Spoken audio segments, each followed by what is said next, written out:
following is a presentation of Main Street Media, your source for news, sports, and information on Main Street in Middle Tennessee.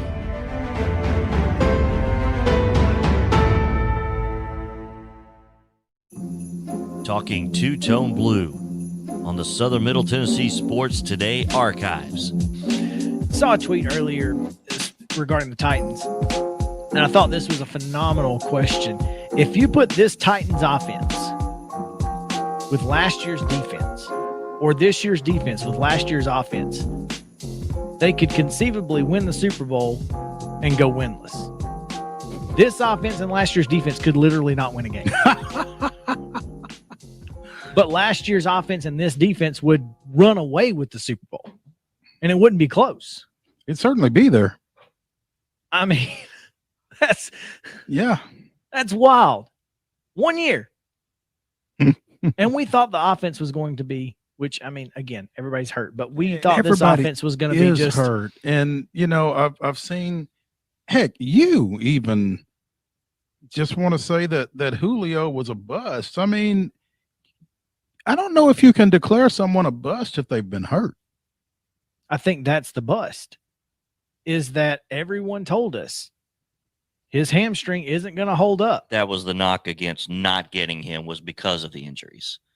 I think that's why those that say he's a bust is because of that. Are you telling me? And we lost a second-round draft pick for him. So you're telling me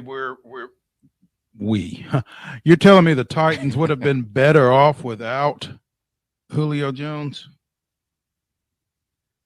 I still think it's worth it, even with the injuries he's had, because he still played some. And, you know, if he's healthy. And he could play. I mean. Yeah, if he plays in the postseason, AJ's back in the postseason, Derrick Henry's back in the postseason.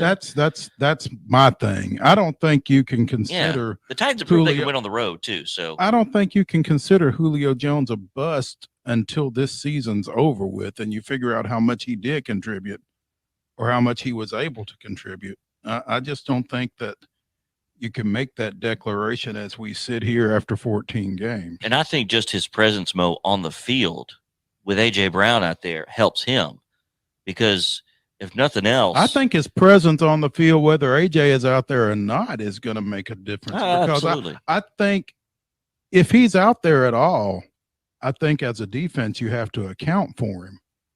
However that happens, which with a Westbrook Akine and some of the other guys that Tannehill is having to throw to, can only help those other guys.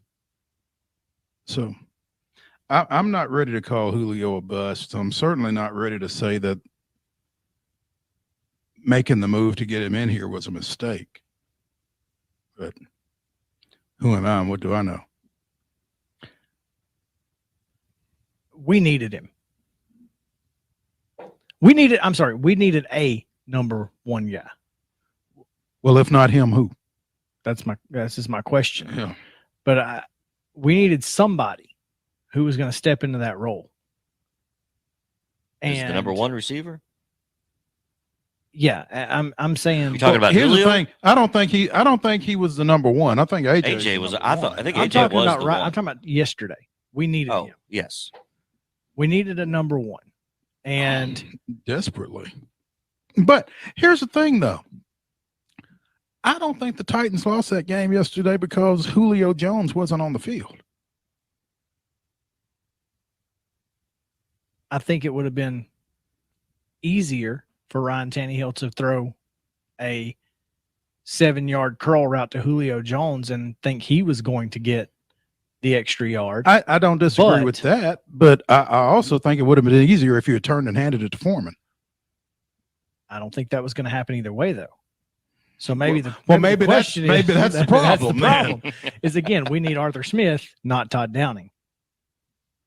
But I just think the fact that, you know, a guy who's been targeted 38 times this year and has 25 receptions for 360 yards and no touchdowns is not what you expected and needed out of him. You needed more. For a second-round draft pick, you needed more. Now, would he be more productive if AJ and Derrick were in the game? all season long? Absolutely. Would he be more productive if he were healthy? I think he would be healthy if he weren't having to be the number one guy for half the season, because those two guys were out. I don't think he would be straining as much, if that makes sense. That's a fair statement. He also wouldn't be against the number one corners. He would be against the number two probably corners. Yep. Mm-hmm. So I think there are a lot of factors. Factors that go into it. Yep. Which is all the more reason I don't think it's fair to call him a bust. I think the move was 14 games. I do. I think the move was a bust. I guess we'll figure it out. What if Julio, the last couple of games of the regular season and postseason, just goes gangbusters? He's not, and I know he's not, but I mean, if he can just be a presence, if he can just convert a couple of key third downs down the stretch here and get himself ready for the postseason, a couple of touchdowns in the red zone. I mean, would that make it worthwhile? What would make it worthwhile? I mean, he's. I think he still has a chance. Is my point. He's just got to be a factor. And I think he still has a chance to be that factor.